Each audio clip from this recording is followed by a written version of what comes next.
the Boss Man show from the show, Preston Spradlin. Morehead State go Eagles up there at OVC, won that title in Evansville. I told Coach we have it on in March if they won, and look, he's back. We know they won. Coach, good talk to you, buddy. How you doing, man? Man, I'm doing great. I'm doing great. I appreciate you having me on here. And you called it. You said once we go win this thing that you'd have me back on here. So I'm pleased to be back on here talking with you, man. Appreciate it. Hey, Coach, let's start on the SEMO, Coach. I mean, a very tough game because of Coach Corn's team there. Off the bench, Talon came in there, gave you that big spark off the bench. Plays big minutes for you anyway. And him and Johnny did their thing, man, against Brad Corn's guys. Tell us how that sets you up for what happened the rest of that time in Evansville there, Coach. Yeah, I think anytime you play that first game, you've got your first game jitters once you get into postseason, right? And so it's always good to get that first one under your belt. And I think the good thing for us is it was a tough game. It was a physical game. I got to give Brad a shout out. He did an unbelievable job this year. We played him 3 times, 3 hard-fought games. He made big-time adjustments between each game, and he did a great job for year one. I wish my year one would have been as successful as his was. But SEMO gave us a great game. It was tough. They got great guard play. Came down to the wire pretty much, and I think we won that game by 8 points. And so when you do that, obviously you kind of get the postseason jitters out of the way. But to win a close game just gives you some confidence moving forward. And that's what we had told our guys going into Evansville. There's not going to be any blowouts. They're all going to be tight, close games. So all the regular season games that we had that, maybe on paper people felt like we should have won by a larger margin, we knew that those games were going to prepare us for what we were going to get to in Evansville. And the main thing you said, Coach, is getting the victory. We don't care how it looks. We just want to get the W. And I feel like too many people in my business worry about the aesthetics of how it looks pretty or now it looks beautiful or not. No, I don't care if I win by 1 or 41. It's a W, and I'm moving on. I don't care about the rest. We say that we tell our guys all the time. You can't play the scores, you can't play the statistics or the records. It does not matter, especially when you get into March. My assistant Dominic Lombardi, literally before every game, as we're walking out, he tells our staff, "Just got to win by 1. Just got to win by 1," and that's all we care about. And I always tell our guys too, and this has been an important message for them, is I don't always judge our performance on the final score. We could. We played we played Richmond at the beginning of the season. I think the final score was 18. They beat us. We played well. We played really good. And it's just a really good team. They were top 25 at the time. They were a veteran squad and Princeton style offense, really hard to play against, but we played well. Then at the end of the season, we played Tennessee Martin at their place. We were up 21, ended up only winning by 11. But we didn't play well. We didn't play well at all, but we played good enough to win that night. And so that was always the message with the guys. And I appreciate you saying that. It doesn't matter how many you win by. It matters that you just win. But we wanted to hold our guys to our standard and not really play to the level of our competition. And games like that gave us the opportunity to get that message to them before we got to postseason. And Coach, my audience is getting smarter. I've taught them about basketball. It's really make or miss, execution and energy. All that stuff that you hear it's elementary. It's make or miss, executing things. So that makes a good coach or a bad coach by making or missing, having the best players or not, and execution. So a lot of these narratives that we hear in the media that is not this show, of course, is a lot of his hogwash, Coach, because it's not really what it's about. Yeah, I think this year for us, man, we knew early on that if we were going to win, we were going to be a great defensive team. And I think toughness is really important every year, but I think during the pandemic, it is the most important thing. Toughness wins this year more than ever. And we've got a tough group of guys, man. We really do. And, the defensive side of it, we finished the season number 1 in 10 out of 11 defensive statistical categories in the OVC. And we're proud of that. And the thing that we told our guys to get them to buy into that is, you're not always going to shoot the ball well. They're going to run into teams that take your top guys away and make it difficult for them to score. But you got a chance to defend every night. And if you can do that, and you can have your identity wrapped up in that, and you're going to give yourself a chance to win. We literally told them, you can pack your defense up and put it on the bottom of the bus and go to Evansville and win with it. And that's what we did. You got that right, and then you played your in-state rivals one more time for Little OVC, to Kentucky. This was a very tough game. Made some late free throws in that game. Devon Cooper stepped up in that game for you, along with Johnny, of course, getting a double-double again on night two of that tournament. Tell us about that game and how it felt good to send your in-state rivals a package from the OVC with a party gift of a victory in Evansville there. Yeah, anytime that AW's team and my teams get together, man, it is going to be a war. He's going to have them prepared. We're going to play differently, on both sides of the ball, kind of contradicting styles a little bit. And so it's a battle of wills in that game, right? Who can control the tempo and impose their will on the other team the most? And early in that game, they were winning that battle. We were having trouble with the press. It's hard to prepare without a practice to get you guys ready for that style. But then we settled in. We started defending the way that we're capable of doing it. We started, attacking the press and breaking it for points. And man, we went on a big run. A big part of that was Davon, as you mentioned, right before the half. I think we ended the first half on a 12-0 run to go in the locker room with a 3-point lead.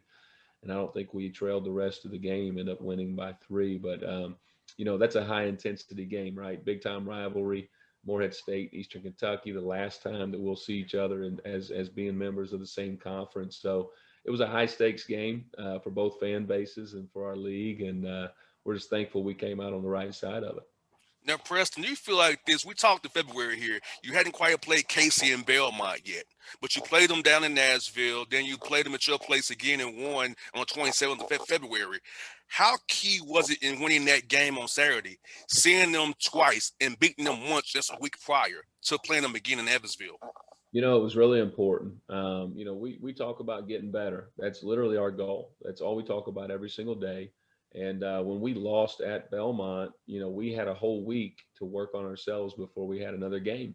And so we had a bad taste in our mouth, and our guys it was a good reset for us because we had won 12 straight games going into Belmont. It brought us down, it humbled us a little bit, and it made us get our hunger back on the practice court. And so we worked on ourselves. We tweaked some things, and then we were able to win 7 in a row. But before we were able to win 3 in a row going into the Belmont game here at home, and played those guys here. We're up 9 with a minute to go, and we don't handle business very good in the last 60 seconds. They force overtime.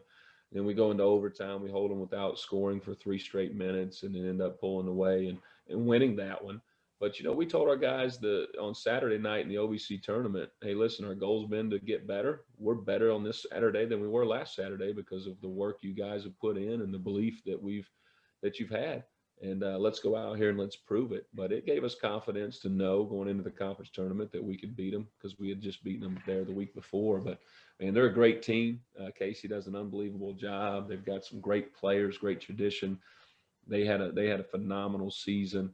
I don't, the fact that, we ended up winning the game in the conference championship game, it shouldn't take anything away from the great season that they had because it was really remarkable. And, you look at the 3 teams we talked about, right? Us, Eastern Kentucky, and Belmont. Somebody had tweeted last week that there were only 8 teams in the country that had 20 wins. 3 of them were the 3 I just mentioned in our league. So those are 3 really good programs that are having 3 really good seasons, and we'll make sure that we highlight that.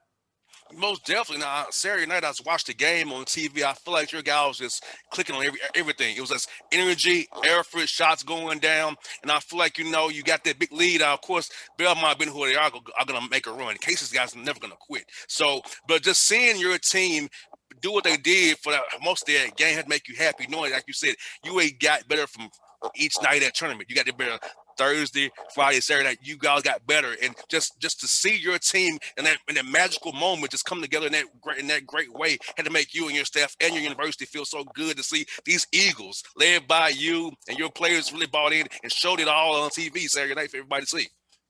Yeah, no doubt, man. It was.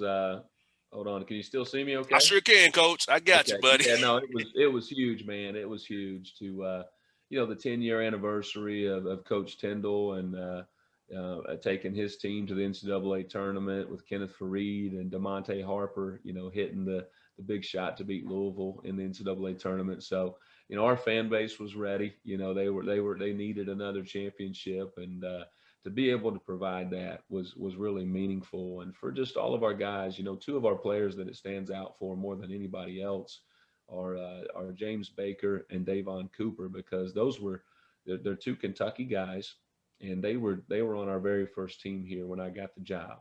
And they're the only two that were here for year one when we won 8 games, year two when we won 13 games, year three when we finished 8th in the league and won 13. And so for those guys, it really meant a lot because they've stayed committed to our vision and what we've asked them to do. And to see it finally flip and, end in a championship for those guys, it meant a lot. Most definitely, and Devontae Harper was high school with my brother, believe it or not. Okay. So it's funny that you bring up his name because it's funny because he's about a few years younger than I am. So I'm like, yeah. So Devontae, he's like, yeah, I still see you, brother. So he's happy. My brother went to school with them, man. So it's funny that you mentioned his name. And Coach, in 2011, I was in college still getting my master's degree. So it's like, 10 years ago. It's like I can't believe it's been that long already, man. It's like, wow, I'm getting old here, Coach. No question, man. It'll age you fast. That's no doubt. Now, Coach, for the rest of the week, man, so tell us your plans, man, to kind of keep your guys kind of sharp so you don't get rusty, per se, knowing that you have to go to Indianapolis next week here. So what's the plan for you guys to keep them rest versus rust here? Yeah, it's a great question, right? It's a balancing act.